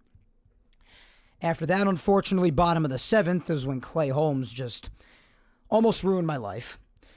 By the time he was done in the 7th and the Yankees got out of the inning, it was 6-5. 3 runs had scored, and needless to say, I was getting really scared. Bottom of the 8th, Mark Leiter Jr. was still in after miraculously getting out of the bottom of the 7th for Clay Holmes. Unbelievable moment by Leiter Jr., and he found himself in the bottom of the 8th trying to get out of another one, and he got a slow ground ball to the right side. He had dropped it. He was running for it again, flipped it to Rizzo, and after already making crucial mistakes down at first base, Rizzo dropped an underhanded toss, and it went between his legs, down the right field line, tying run scores. So it's not even really Leiter Jr.'s fault. Again, like I said earlier, probably could have tagged the runner, but my God, Rizzo's got to make that catch. Broken fingers or healed fingers, doesn't matter. That is a catch that a Major League Baseball first baseman has got to make. Terrible. Tied the game. Oh, my God. At this point, I was just on the ground already, and I just threw myself on the floor and looked away from the TV, put my head in my arms. I couldn't even look. So now I'm just like, I'm as nervous as I've ever been. Top of the 9th comes around. The offense can either roll over or show some spirit and fight back again, like they did the night prior. They chose the latter, which I'm very happy about. Alex Verdugo hits an infield tapper to Rocchio at short, who did not do a good job on defense in this series. In this game, Game 5, earlier in the series as well, just did not get the job done defensively. Here, he made an error at shortstop. It caused Birdie to come home and score, so that made it 7-6. Good job by Verdugo, just nubbing one in the infield and getting the job done, even if it was partially Rocchio's fault as well. Then Gleyber Torres, like I said earlier in the show as well, drives in a run, RBI single up the middle, clean laser, driving home Volpe, 8-6 Yankees, and then in the bottom of the ninth, Tommy Kahnle would get the job done. He would give up a hit and a walk, give all of us a heart attack, because that's the natural order of things, but he would get the job done. Yankees miraculously close it out, winning 8-6 late. You thought it was going to be a comfortable win because they were up 6-2 at one point, didn't you? The Yankees laugh right in our faces, make it interesting, and then win anyway, so I guess it's okay. So they took a 3-1 series lead. Very commanding, of course, because it's going into Game 5, and even if the Guardians managed to win Game 5, you'd have to win 2 in a row at Yankee Stadium to move on, which you don't need me to tell you, that's very unlikely. But they wouldn't even get a chance to consider doing that because the Yankees, like I have said all show long, wrapped it up last night. Starting Game 5 for the Yankees was Mr. Rodon as he started Game 1. I already spoke all about him before, so I don't want to repeat myself. But after he was done, again, like I said earlier too, Mark Leiter Jr. had gotten the Yanks out of the 5th inning and went into the 6th as well. So once again, Mark Leiter Jr. coming through big. The unpredictable hero of the American League Championship Series who was not even on the original roster. It's crazy to think about. Then Tim Hill comes in, finishes that 6th inning, goes into the 7th, followed by Cousins, who finishes the 7th and pitches the 8th, with Weaver pitching the 9th and 10th. Bullpen holding it down, keeping the team in the game, going 5 1/3 scoreless. They surely were also heroes in this game, keeping it close, allowing the Yankees to do what they ultimately did, starting with the top of the 6th when things were looking bleak. Again, like I said earlier, Bybee was looking locked the hell in. Nothing was going on.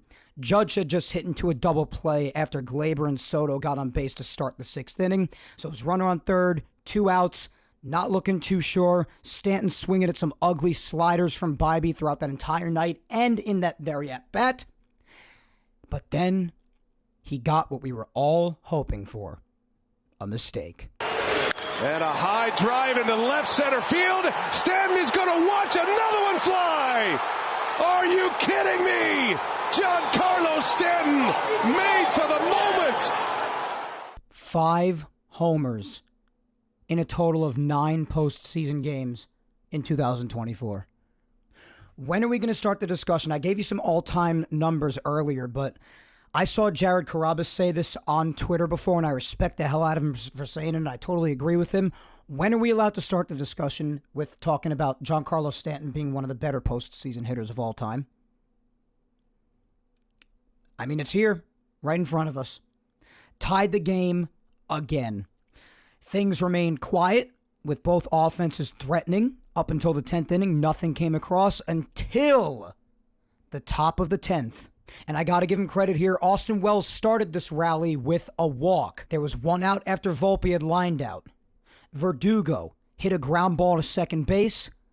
The flip to second, Rocchio lets the ball go, doesn't react fast enough. The ball goes over and past him. So nobody gets out. Everyone is safe. Now, Gleyber actually strikes out, so there are 2 outs now. The Yankees could blow this thing, but Juan Soto is coming up next in one of the biggest moments of his life. I don't want to definitively say the biggest because he is a world champion already. One of the main reasons for it, he was just 19, 20 years old with the Washington Nationals back in 2019, but certainly one of, if not the biggest hits of his entire life. He comes up after a beautiful cat and mouse battle with a fantastic reliever in Hunter Gaddis. Foul ball after foul ball, off-speed pitch and breaking pitch after off-speed and breaking pitch. Eventually, he's got to throw a fastball to Juan Soto. Soto even mouthed to himself at the end of the at-bat, "I'm all over it." He was. Because then, for the third reason that my vocal cords are in the state that they are in, Juan Soto, while adding an unpredictable amount of money more on top of what will already be an outrageous contract this winter, a contract in which he will deserve every penny of, he did this. Got a steal. Soto, a high fly ball to center. Thomas backing up. Thomas at the track. And Juan Soto! A 3-run home run!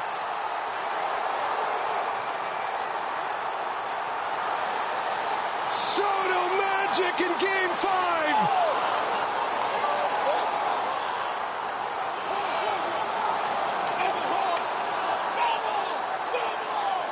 Incredible moment as Juan Soto goes deep to give the Yankees a 5-2 lead in the 10th inning. In case you're wondering why that clip was longer than all the others, by the way, audio and courtesy of TBS, like all the others, except for the Giancarlo Stanton interview on the Yes Network. The reason why I let that run the way I did, and the other clips were shorter, was because, well, obviously this was the moment. It was probably one of my favorite moments in my almost 20 years as a Yankee fan. Only rivaled by some things that might have happened, Matsui home runs in the World Series, but that's about it. I've watched this clip maybe 800,000 times already. I cannot stop watching it, and I will continue watching it on loop after I'm done recording this show. Put them ahead 5-2. They were booing him the entire series. I even said at one point, it was so weird. Yeah, they were booing the Yankees overall, as would be expected, but it really seemed to be more harsh and more focused on Juan Soto in particular. I even tweeted at one point, like, what do these people have against Juan Soto in particular? I was confused. And at the end, it was him that hit this home run. Poetry. It rhymes, as George Lucas says. Unbelievable. The only thing that there was left to do was the clip that you heard at the very beginning of the show. Closing it out, and none other than Juan Soto caught the ball to end the game. Yankees 41st pennant, Giancarlo Stanton, ALCS MVP, team onto the World Series for the first time since 2009. And I even recorded a video of our reactions to it in my household. You go watch that on my Twitter account or my Instagram account. I think it's on Reels on Instagram on my profile. You can find it there, Mike Scuds97, or on my Twitter timeline at Mike Scudero. Go check that out. And you could see at the end of the video when I flipped the camera onto myself, I was choked up. I was choked up. I didn't think we were going to see this, guys. I didn't think we were going to see it. I still can't believe it. I don't think I'll have fully taken it all in until I actually see them play that first game, but they're in the World Series. It's unbelievable. But even amidst all the celebration and all the happiness, we got to keep one thing in mind. And it's the thing that Giancarlo Stanton, my playoff hero and hero in general, has continually said since last night, even amidst being handed his ALCS MVP trophy. And like Kobe Bryant used to say, like Derek Jeter used to say, people who have the hearts of champions, as does Stanton now, I suppose. Job's not finished. It's not done yet. Even after being given his ALCS MVP trophy, Stanton said, "This is great to have, love it, but it's not the trophy that I'm truly interested in. We got more work to do. Job's not done yet." That's what needs to be said as well. So we could all be happy, as I have been today, as we all have been. But we also have to keep in mind, job's not totally done yet. Still got a title to win. Got one more round to win, 4 more wins to go, regardless of who wins tonight or if tomorrow's necessary tomorrow as well. Could be the Dodgers, could be the Mets. Who knows? But as far as that series, what a strange series, huh? Really, really weird. Every single game so far has been a murder by one side. Game 1, the Dodgers won 9-0. Game 2 wasn't necessarily a murder, but still more than 3-run discrepancy. The Mets won 7-3. Lead was even bigger prior to that. Game 3, Dodgers come to Citi Field and win 8-0. Game 4, they win 10-2, the Dodgers, going up 3-1. Game 5, the Mets come back and win 12-6. And now we're waiting on tonight. Crazy, really weird seesaw back and forth series like I've really not seen before in this sort of a way. I don't know what's going to happen tonight. I actually have a weird feeling inside me that despite his performance in Game 2, that Manaea is not going to be on it tonight. I don't know what's giving me that feeling. Sometimes, just as a sports fan or just in general in life, you get hunches, and you can't really even logically explain why you feel a certain way that you do. And this case is one of those instances. I just feel like he's not going to have it tonight. And if that's the case, there's a really good chance the Dodgers win this game and end up being the Yankees' opponents in the World Series for the first time since 1981, when the Dodgers beat the Yankees in the World Series. And then obviously prior to that were the famous 77 and 78 years where the Yankees beat them. So it's definitely been a while since the Yankees and Dodgers met each other in the World Series, but that could very well happen. It could very well be the Mets if they choose to pull it off tonight, because the Dodgers are bullpenning the game, which in my opinion puts them at an automatic, at least slight disadvantage. And then the Mets could pull it off in Game 7, who knows? And if the Mets go to the World Series, well, they're going to be tough because they have this never say die attitude. We'll see if they can carry that into tonight. But I tell you, if my prediction about Manaea comes true, I don't know. I don't know how good of a chance the Mets are going to have. The Dodgers will pull it off, in my opinion. We'll see what ends up happening. But what a weird series. Very, very strange. The Dodgers are doing much better than I thought they would do. I said Mets in 6 originally. Now, that's obviously at this stage impossible. If the Mets are going to win, then they're going to have to do it in 7. Otherwise, the Dodgers are going to get it done, which I didn't anticipate, but the Mets have done a couple of things that made it very tough on them. Ohtani has not been kept completely under control in this series as much as I, would have liked the Mets to if they were going to move on, or if I liked their chances to move on. That's why I had the Mets moving on. I thought they would have better control of him, but they haven't really. Betts has had some big moments. Tommy Edman has killed them. Max Muncy has killed them at times. And more often than not, the Dodgers bullpen has come through decently. I mean, they've had a tall order having a bullpen at least one game per series, at least. I mean, this is going to be 2, both in Game 2 and tonight, both against Manaea. And the starting rotation didn't really have much of one, so they just had to make do the best way that they can. But their lineup is doing more than I thought they would do, and shame on me for doubting them. They're in a good spot here, to say the least. But you can't count out the Mets, because the one thing they have going for them, even if the Dodgers are definitely the better team on paper and have really outclassed the Mets in a lot of ways for most of the games in this series so far, they have this attitude. They're never out of it. Unless, of course, they get bombed like the Dodgers have a few times. But in the past, they've just shown up until this point that they're not out of it. They're just not. Just when you think they're down, they show little signs of life to them still that make them really pesty almost. So we'll see what happens tonight. I think there's a very good chance that if my prediction of Manaea not having it comes through, that the Dodgers come away with the win. But I also cannot totally count out the Mets because of the spirit that they've shown throughout the playoffs so far. I just can't totally count them out. So we will see how that goes regardless of opponent. Needless to say, I'm feeling good about the Yankees. We'll get to future World Series predictions for the social media segment in just a minute. But there are just a couple of things I wanted to mention in Yankees news before we do move on to that. Not that it matters anymore as far as the ALCS roster because the round has come and gone in between the times that we have spoken today and last week, but just a couple of changes were made to that roster. Rizzo was obviously added, as we spoke about before. Stroman was added back as well. That resulted in Ben Rice and Duke Ellis understandably and expectedly being left off of it as a result. And otherwise, the only other changes that were made from how the ALDS roster was what I mentioned before with Ian Hamilton hurting himself in Game 3, tweaking his calf. He went for some tests. I would not think that he's going to be available for the World Series. Mark Leiter Jr. obviously replaced him, as we've spoken about. And the only other piece of news, really, is the speculation that Nestor Cortez might actually be ready for the World Series. They were saying this a few days ago.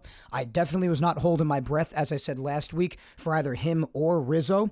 I was completely right about it for Nestor, at least, for the ALCS, understandably so. I did say that there was probably more of a chance of Rizzo returning than Nestor, definitely. And that is how it turned out, although I didn't think Rizzo would be back either. But Nestor, I think there's a good chance that he is reactivated if they truly want the bullpen help, but I don't know, man. Elbow flexor strains are tough.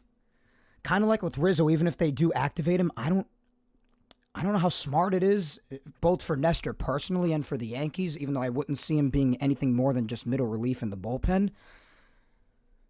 But I don't know.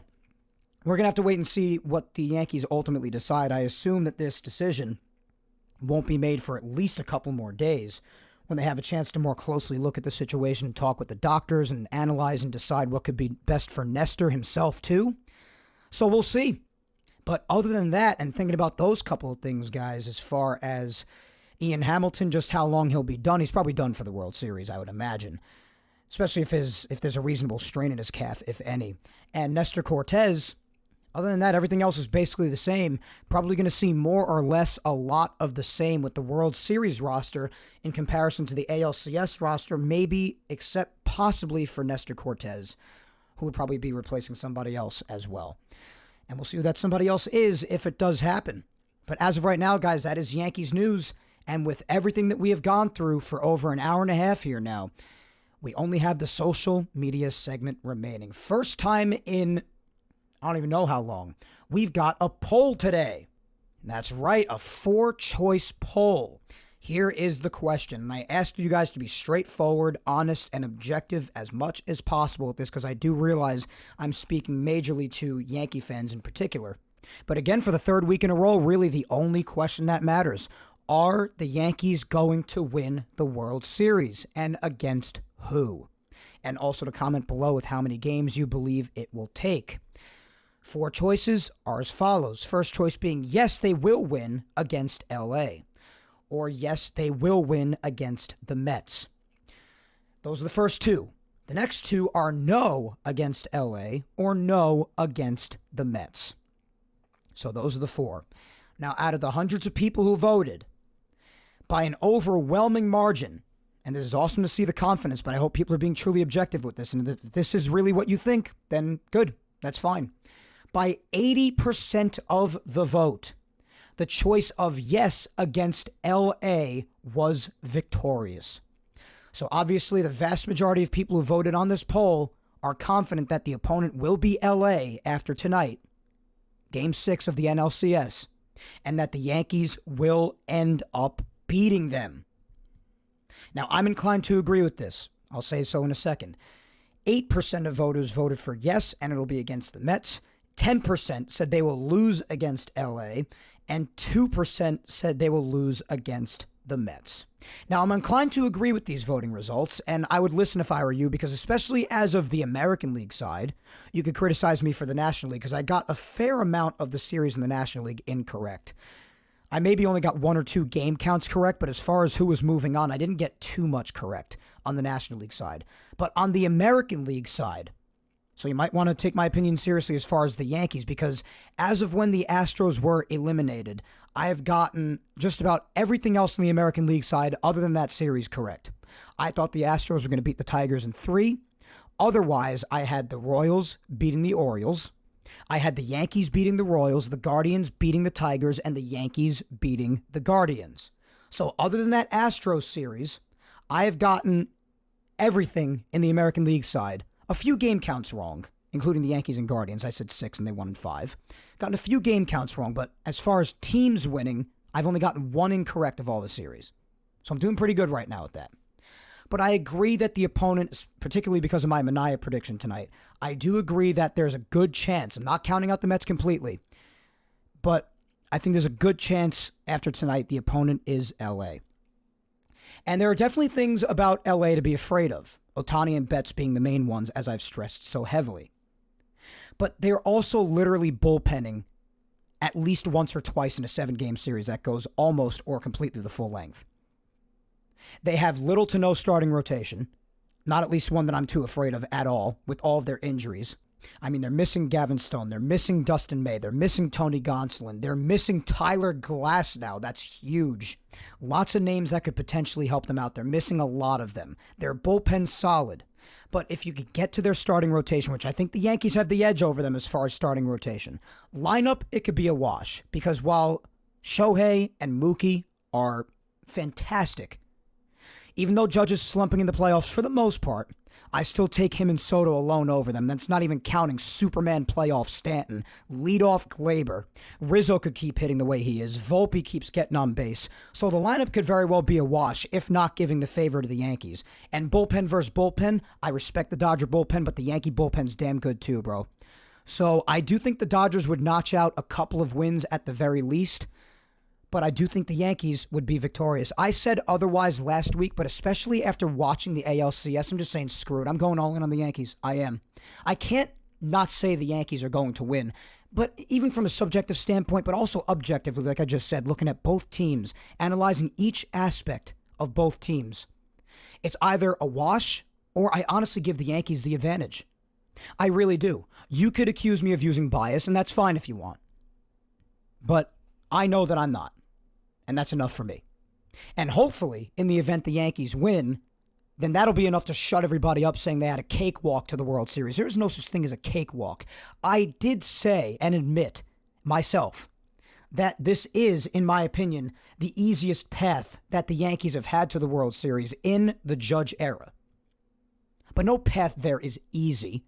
There could always be upsets. The opposition is there for a reason at the end of the day. There's no such thing as easy in the playoffs. Not if you're really being honest with yourself and not just being a sour, bitter jerk. So, I'm tired of hearing that. And also hearing some fans say on social media, I just read this on Twitter earlier, a lot of opposing fans, and I understand that they're saying it because they're either bitter or trolling or whatever, but even just saying, like, always busting our chops saying, oh, the Yankees haven't even been to the World Series in 15 years. They always choke. They suck. You can't admire them so much and say that they're so good when they never make it there. And now that they are there, we're getting attacked for being happy, being like, oh my God, look at all these spoiled Yankee fans. It's only been 15 years and they're acting like it's forever. But pick a lane, bro. Pick a lane. We can't be happy when they're not making it. We can't be happy when they do make it. That's what I'm saying. It's just a bunch of like baseless trolling to begin with, which is why it shouldn't even be engaged. But it is still irritating to read. It's a lot of envy and jealousy and bitterness, or just plain trolling, like I said. I understand that. But it's still annoying to read. I get why people would engage, but you got to try not to. These people are just a bunch of hypocrites with what they claim to say in the past and what they're saying now, not staying consistent or being reasonable at all. They just want Yankee fans to be miserable. So let's just keep being happy, guys. Don't let people who just love to hate spoil your good time. The Yankees are in the World Series. Who gives a damn what the other fan bases have to say? Who gives a damn? So that's my 2 cents on that. That's my 2 cents on the prediction for the World Series. Let's hear what some of you had to say before we wrap up the show, because my voice is literally about to go in a few minutes, I think. First up, we have at BMAD730 saying Yankees in 6. It will be against L.A. That's what I'm saying. I agree that it would be in 6 too. It'd be tough because that would be in Los Angeles. The Dodgers will have home field advantage. So that's the only thing. The Dodgers get to stay in California if they win this game because they're already out there. They had to go back there for Game 6 against the Mets. So the Yankees will have to travel out there. It'll be a little bit annoying. But I like the Yankees' chances because they've been good on the road all year and in the playoffs. So whatever. Yanks in 6, I agree. At Frank Oliveri says Yanks in 6. All right. I don't know who you voted for in the actual poll, but Yanks in 6, I'm inclined to agree. If it were the Mets, I'll say I think it'll be in 7. I'm still going with the Yanks. I don't care. Even though I'm a little more afraid to face the Mets, literally just because of their attitude and their fire that they have. But I'm just going all in on the Yankees. All in. At Robertino53 says, I'm a Yankee fan since 1963. I can't pick against them even if they're playing the 1936 Yankees. Bring them on. I hope it's against the Mets. Honestly, I don't think I could either. I mean, I would still put out an official prediction saying them, but if I truly thought differently, I would admit that to a degree. I would. But I'm going all in here, and I truly think that either way the Yankees win this time around. I don't know who I'd rather. I think either one's tough. I just think I would die of anxiety if it were the Mets because of it being a Subway Series, to be honest. But, yeah, I don't know. Nerve-wracking either way. But, yeah, so you got the Yankees winning regardless, but you'd rather it be the Mets. Okay. Next, we have at GregJC17 saying, gut feeling we lose to LA unless our pitching can step it back up. I don't see us winning games 10-8. I don't know. Bats have been putting up a decent amount of runs and showing some real good spirit. I don't know, man. I wouldn't count it out completely, but I understand. LA's a good team. They definitely have their faults, like I've said, and I think the Yankees could really take advantage of those faults, especially if Betts and Ohtani are kept quiet. But we'll see. At Yankee Ken says 7 games against the Dodgers, the Yankees winning the whole thing. It'll be a series talked about for generations to come. Lots of Yankees-Dodgers World Series matches have been, man. I think I would die, though. I think I would actually die. At Maple Frost EDS says, I'm scared to pick an answer. Don't want to jinx in any way. I respect that. I don't think any of us have the individual power in the grand scheme of the entire universe to have that much ability to change the outcome of a series, though I will say that, but I respect it. Rebecca at Peace Now for Life. She says, my prediction is the Yankees will win the World Series against the Dodgers. It'll be a tough series, but the Yankees will win it all in 6 games. I agree. At J_Torres Messias E says, I think it'll be Yankees over the Dodgers in 6 games. Be ready for the ticker tape parade. Hell yeah. If the Yankees win, I'm going to that. I'm going. My good buddy James at Rebirth Chaos 09 says, honestly not sure. I think both teams present a challenge, but if I was to bet, I think it would be the Mets. I won't count them out at all either way, but it'll be a tough series either way. Yeah, you definitely can't count them out.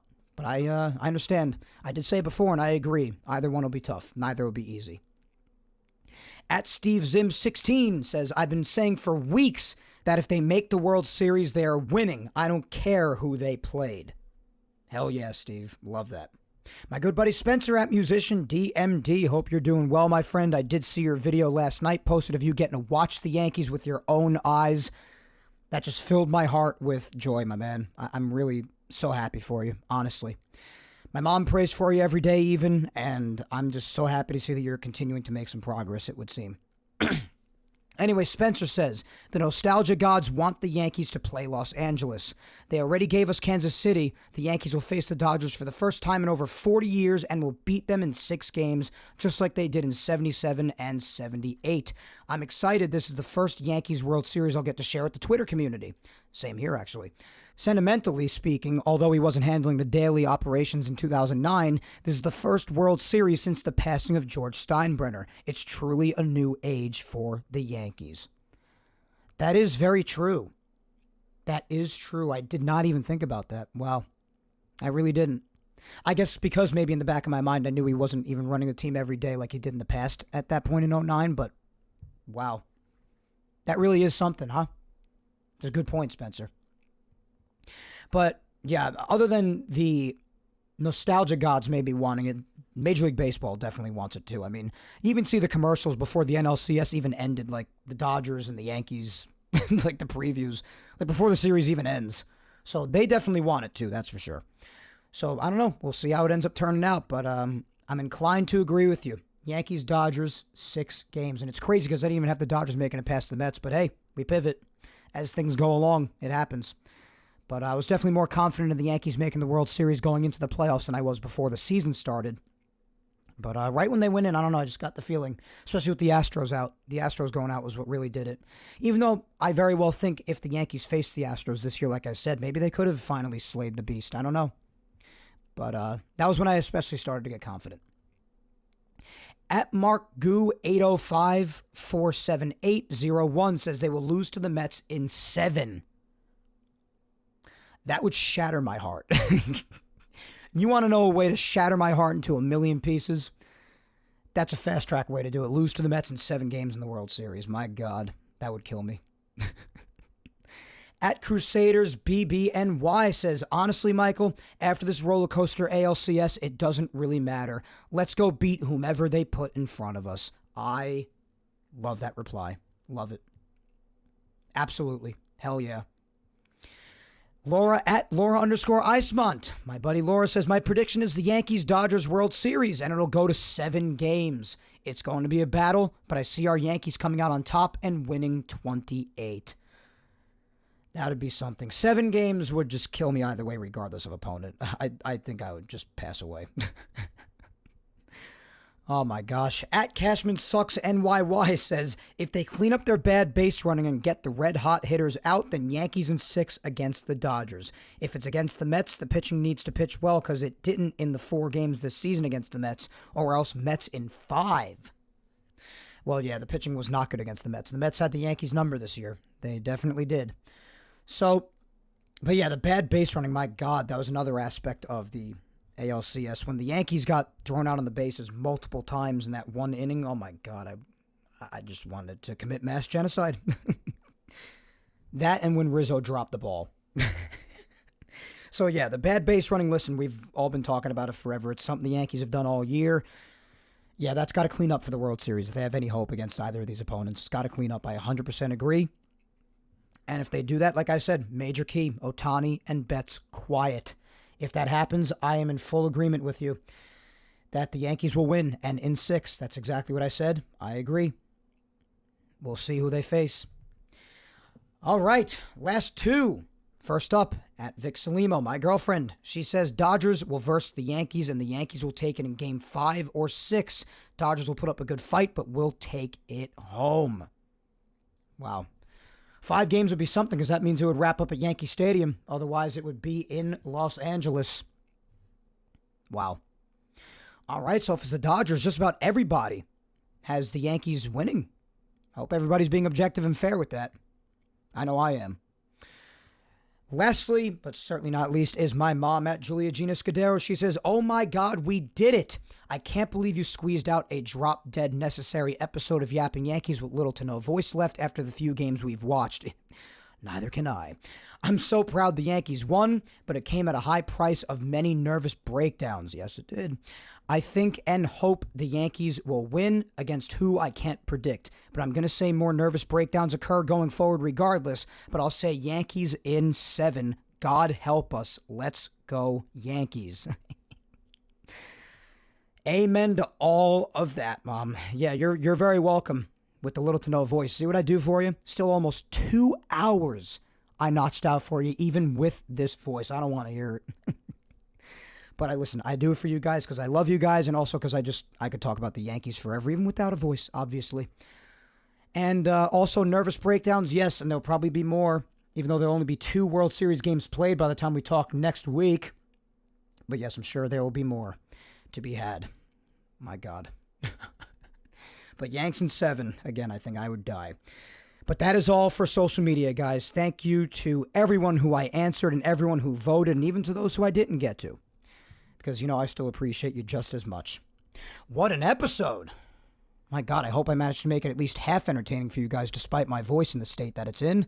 It is embarrassing for me to talk this way, but hey, like I said, it's playoff time. I'm a psychotic, diehard Yankee fan. And I know a lot of content creators out there for the Yankees, big or small like myself, do not have their voice today. I know that for a fact. So, because I talked to quite a few, both big and small ones, and yeah, I do know that for a fact. There's no other way to be at this time of year, and it'll probably be the same next week after the first 2 World Series games.